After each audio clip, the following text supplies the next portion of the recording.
Good evening and welcome to the 2020 Fall Cum Laude ceremony. The Cum Laude Society, an international honor society founded in 1906 and modeled on Phi Beta Kappa, encourages and recognizes outstanding scholarship. Before the merger of the schools in 1985, both Cranbrook School and Kingswood School had cum laude societies. Today, we have one chapter, one in a total of 382 in the United States, the Philippines, Puerto Rico, Canada, England, France, and Spain. As an academic dean, I have the opportunity and pleasure to work regularly with all students through their 11th and 12th grade years. The Greek words in the Cum Laude Society motto, arete, dike, and time, carry with them far more than the literal translation suggests. And surely the founders of the society had in mind these fuller concepts, which can apply to every student and everyone joining us tonight. First, the word arete includes the concept of excellence in the moral sense and is not limited to the ideal of superiority in scholarship. Or does it involve the endeavor of competing primarily for academic goals? The word dike includes the concept of what is suitable and appropriate as well as just. And finally, time includes the concept of dignity and true worth as well as honor. Students, I, along with your teachers, coaches, parents, and classmates, could support every one of you as demonstrating these virtues in your personal goals and your continuous effort to encourage these traits in our community. The national officers and regents remind each chapter that the major objective of the society is to recognize academic excellence. This evening, we honor senior scholars who have excelled in pursuit of academic distinction and who have demonstrated good character, honor, integrity in all aspects of their school life. All inductees are reviewed and approved by the Cum Laude Committee, whose membership is comprised of teachers and administrators who are themselves members of the Cum Laude Society or otherwise honorary members of the committee. The Cum Laude Society accepts 10% of the senior class in October and another 10% in June. Thank you, Ms. Chum. At this point in our program, we would invite inductees up to the stage to receive the pin, rose, and certificate. These items will be available in the coming weeks. Now for our inductees. Andrew Calabrese Day. Yoshin Yona Chen. Jason Cho. Santo Caprata. Ruhan Doshi. Siam Khan. Ishan Olivia Lee. Justine Murdoch. Min Pham. Daniel Prakata Asante. Ian Rosenberg. Nicholas Schumacher. Ian Smith. Rachel Tang. Gwyneth Woodbury. Daniel Xu. Hong Chen Eric Chow. Sojun Serena Cheng. Jonathan Jiao. Gafei Ken Ju. Congratulations to all of our inductees. Congratulations again, the newest members. Your performance and conduct at school have won for you membership in the Cum Laude Society. This society is a fellowship of scholars whose purpose is to recognize excellence in academic work. As you pursue your education, it is our hope that you will accept the honor of membership in this society as a responsibility to make some contribution to the ongoing search for greater understanding of the world in which we live. You have achieved at an extraordinary level and embody the virtues of the 3 Greek words in the Cum Laude Society motto, arete, dike, time, which translates loosely as excellence, justice, and honor. Join me in congratulating and welcoming the newest members of the Cum Laude Society. With distinction, with praise, with honor, cum laude.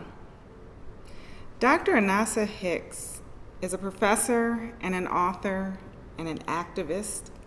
As a professor of history at Florida State University, she specializes in Latin American and Caribbean history, focusing on the issues of women and gender and labor studies. She has received notice and support for her written work, including a McKnight Fellowship for this academic year. Her current manuscript, due for publication this fall, explores questions of race, gender, and ethnicity in a field of work with deep ties to Cuba's slave society past. She is now at work on a book that examines the experiences of Cuban veterans of African wars. She is a founding member of the Tallahassee Bail Fund, working for the bail relief as a part of a larger movement for prison abolition and racial justice. To us, she's Anasa, and she's coming home. A graduate of the class of 2007, Anasa approached her time here as a scholar leader, taking on new challenges at every turn. As an editor of the Clarion, advisor David Watson described Anasa as a risk taker, and her track record during her 4 years at Cranbrook is a testament to a willingness to push her own boundaries and ours. Clearly an accomplished writer, Anasa also expressed herself on the stage, ran cross-country, took on a leadership role with the World Affairs Seminar, and helped engage fellow students as the president of our African American Awareness Association, my house. She was awarded a Moorhead Kane Scholarship to attend University of North Carolina at Chapel Hill, graduating with honors. She then attended NYU for graduate school, receiving a Woodrow Wilson Dissertation Fellowship in Women's Studies, and successfully defending her thesis to receive her PhD in 2017. Her unique analytic lens and rich research experience in Cuba and the Caribbean, areas in need of academic attention, proved attractive to the academic world, and she received an immediate offer to teach history at Florida State University. She is a firm believer in firsthand experience in gaining an understanding of a region and has traveled extensively to Cuba for her research over the last decade. She encourages students engaging in any field of study abroad to familiarize themselves with the country's language and customs. When we think of Anasa, we remember her passionate performance of Order My Steps, a dance that won her a Strickland Award for choreography. We remember her commanding presence in her address to her classmates at the 2007 commencement ceremonies. She was amazing. In her final column of the Clarion, Anasa proclaimed, "I will be a Cranbrook student for the rest of my life." These words ring true today. It is with such pride and appreciation that I welcome this Cranbrook student home again. Thank you for being here, Dr. Anasa Hicks. Thank you to Ms. Young, to Ms. Post, to Ms. Chun, and to everyone else who has made my visit possible. I am so honored. First, I want to congratulate you. Clearly, you've all killed it, and that's why you're listening to me right now. I don't believe that I was cum laude. I remember being pretty mad about it, but I can't be for sure. It was a really long time ago, and there is some good news from the future. At a certain point, the things that seem of such monumental importance right now will be incredibly difficult to remember. Don't worry, you will remember the things that truly matter, which are mostly each other. Second, I want to apologize for not being there in person with you. I'm not sure on whose behalf I'm sorry, but I do feel the need to apologize. I have some thoughts about whose fault it is that it is the end of October, and the thought of getting on a plane or being in a room with anyone aside from my spouse fills me with fear. But now is not the time to place blame or to hold individuals accountable. That time is a little over a week from now. If you are 18 and you are an American citizen, you better be voting. I'm going to start by talking about myself, and hopefully you won't fall asleep right away. By the time I graduated from Cranbrook, I had settled on the idea of being a journalist. I loved to read and to write and to know things before other people knew things, and I was pretty good at all of it. I interned at the Detroit Free Press the summer before my senior year, and I went to the University of North Carolina instead of to one of the Ivy Leagues I'd been accepted to, and part of the way that I convinced my mother to let me turn down those higher-ranked places was by pointing out how excellent UNC's student newspaper was. The Daily Tar Heel constantly scooped local newspapers, local professional newspapers, and won national awards, just like the Crane Clarion does. And if you haven't read or seen the Daily Tar Heel's editorial about how UNC handled the COVID crisis, you should. Honestly, you should just read the headline. I can't tell you what the headline is because it would probably get bleeped out of this speech. Anyway, I got to Chapel Hill, wrote my name on a list, and dutifully showed up to the Daily Tar Heel's call for new writers. I got assigned to the city desk, my second choice. I wrote 2 stories a week about Chapel Hill and the neighboring town of Carborough. I attended town council and board of aldermen meetings. I knocked on doors and asked Chapel Hill residents how they were or were not conserving water during the drought that was plaguing North Carolina my first year of college. I was doing local journalism. I was getting the story. I was writing it all down. Honestly, I hated it. I hated my whole day being shot when I was assigned a story. I wanted to say yes when friends asked me if I wanted to walk to the burrito place, or play capture the flag in the quad, or watch Gossip Girl in their dorm room. I did not want to say, no, I have to go to a town council meeting. I hated staying in the newsroom until 1 a.m. when the managing editor and the editor-in-chief had finally decided that my story about some obscure ordinance that the town council debated but then declined to pass was good enough. It was often then that I'd be informed that due to some more pressing story, my story would only appear on DTH.com.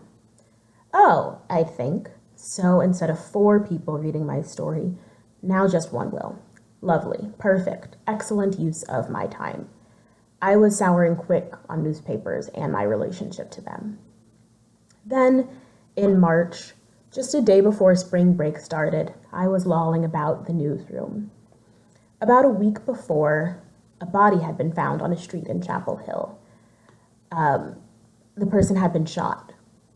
I'm ashamed to admit this now, but when I heard about the body, I shrugged.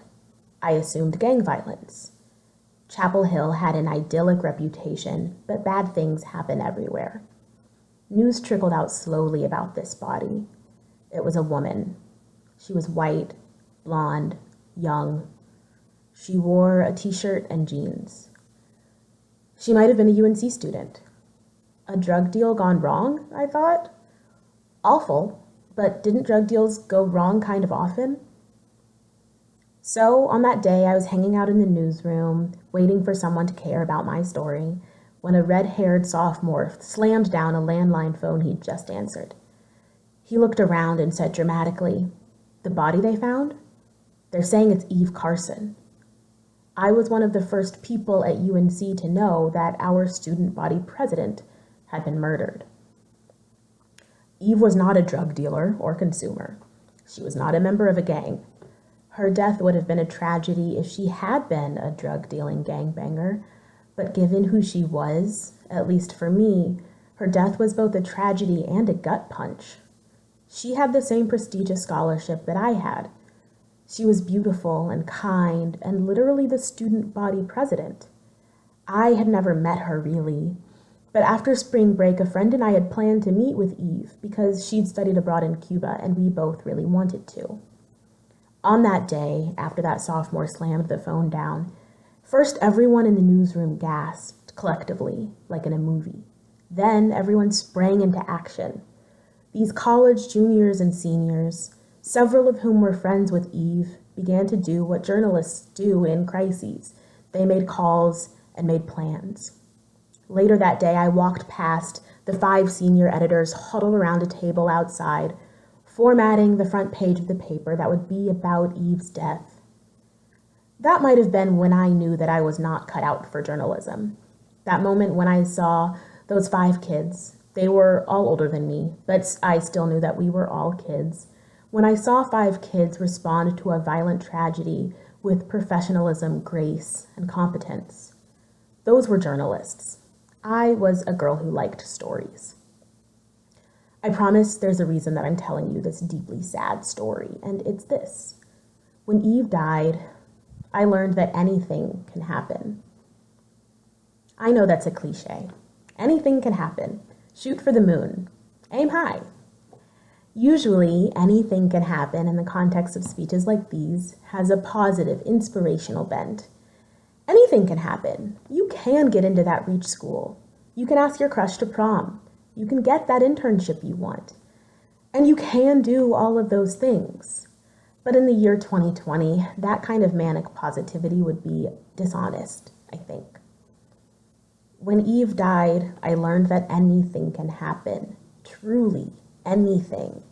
It was certainly a blessing that I had not learned that lesson before then, as some of you might have. Random tragedy doesn't always wait for college. As I continued to study English and history at UNC, the notion that anything can happen continued to be reinforced all around me. I never got to talk to Eve about it, but I still wanted to go to Cuba. So I took a Cuban history class with a professor whose lectures were like novels. I was entranced by the stories he told about this island I really only wanted to go to out of A, my desire to keep improving my Spanish, and B, my contrarian nature. Why go to Spain, which is where most UNC students went to improve their Spanish, when I could go to Cuba? Anyone could go to Spain.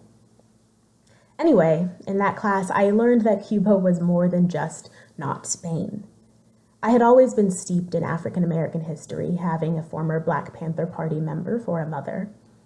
I was shocked to learn that Cuba had a parallel history of enslavement to the United States, that Cuba's independence wars were as much about slave emancipation as they were about separation from Spain, that in the 1900s, Black Cuban leaders were having the same conversations about racial progress that Black American leaders were having. I had been thinking about the histories of different countries as parallel tracks. Really, I was learning they were more like the intertwined branches of one tree. You've probably learned by now that in the United States, after slave emancipation, Southern states clamped down on radical Black politics, imposing poll taxes and grandfather clauses to stop Black people from voting at all. Cuba became independent from Spain in 1898. It passed a constitution in 1901 which guaranteed men, regardless of race, the vote. And it actually happened. The Black vote mattered in Cuba. Politicians from all parties, starting in 1901, pursued Black voters. Anything can happen. The rebel soldiers who fought for independence in Cuba drew inspiration from even farther back in the past. By the late 1700s, the French colony of Saint-Domingue was creating insane amounts of wealth in the form of sugar. Nobles and non-nobles in France grew enormously wealthy from plantations in Saint-Domingue. The wealth that non-nobles in particular accrued began to create tensions in France. Merchants, ship owners, traders began to ask themselves, their professions were creating so much wealth for the French Empire, and they still had no political voice. Why did their king and his aides, who mostly seemed to gallivant about Versailles and throw parties, have all the power when they were the ones making all the money? Their argument had a hole in it, of course. Their decisions might have made money, but it wasn't their blood and sweat that made their sugar crops profitable. No, it was the blood and sweat of the kidnapped Africans that they forced to work those crops. And even as those merchants and traders began to make noises in France about what they were worth and what they were owed, the men and women they understood to be their property were talking too. They made plans too. In 1789, Parisian peasants and workers stormed the Bastille Armory, officially beginning the French Revolution.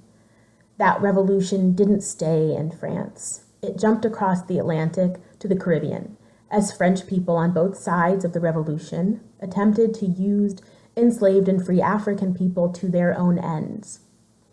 But in 1791, a religious ceremony in the northwest province of Saint-Domingue set off another revolution, connected to but distinct from the revolution in France.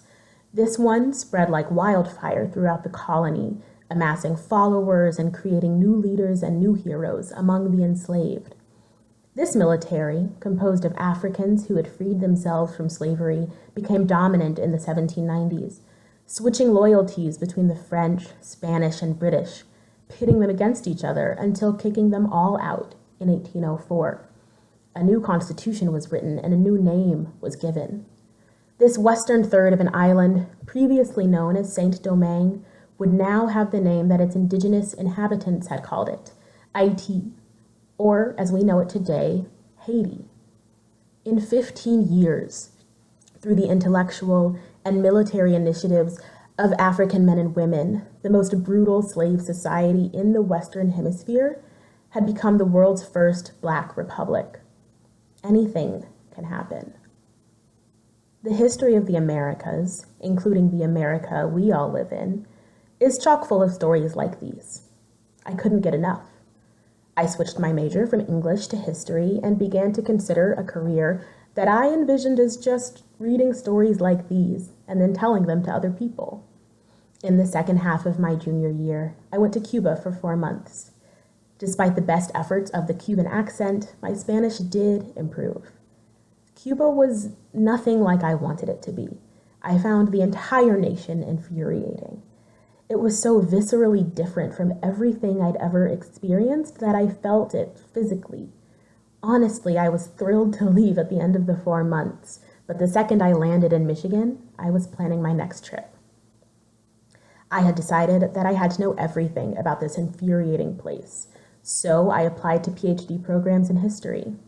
In August of 2012, I booked a one-way flight from DTW to New York's LaGuardia Airport to begin my pursuit of all knowledge possible about Latin America and the Caribbean.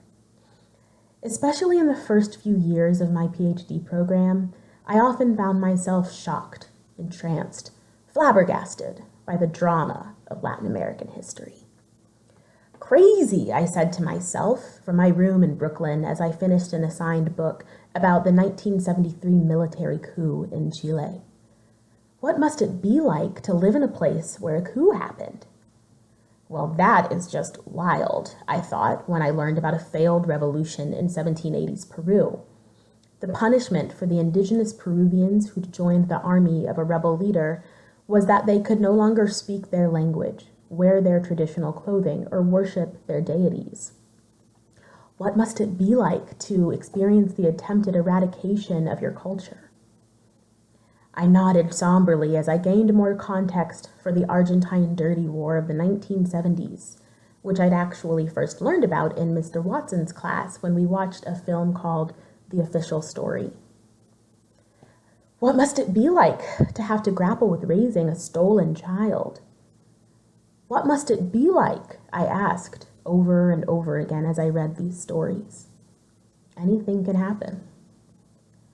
But the truth was, the more I widened my eyes and put my hand to my chest like a Southern belle who'd heard a curse word, the less I was really internalizing the reality of what I knew to be true, that anything can happen. To describe the histories of countries like Cuba, Haiti, Chile, and Argentina as wild and crazy and tumultuous is to pretend that where we live is different, better, more stable. It's not true. This is America too. Anything can happen. I'm not sure when it happened, but at some point, the wild stories I was learning in graduate school began to collide with what I thought of as the very normal reality in which I lived. In the fall of 2014, I was in Havana again, doing research for the book I'm trying to get published right now. A research buddy and I were standing in a narrow street, drinking little cups of coffee we'd just ordered through a woman's window. We were chatting when she came back to the window. "Son Yuma, see?" she asked. "You're Americans, right?" We were. She pointed to the television in her living room, where Cuban News was reporting on the growing Black Lives Matter movement in the United States. "Your people are fighting," she said approvingly. A Cuban woman was congratulating the United States on its revolutionary activities. Anything can happen. I was shocked at Chile's coup in 1973. But white supremacists in the US had staged a successful coup against a democratically elected government in 1898. Conspirators felled Wilmington, North Carolina's progressive government and massacred hundreds of Black residents, effectively silencing any resistance to the coup. That was just 2 hours from where I'd first learned that anything can happen.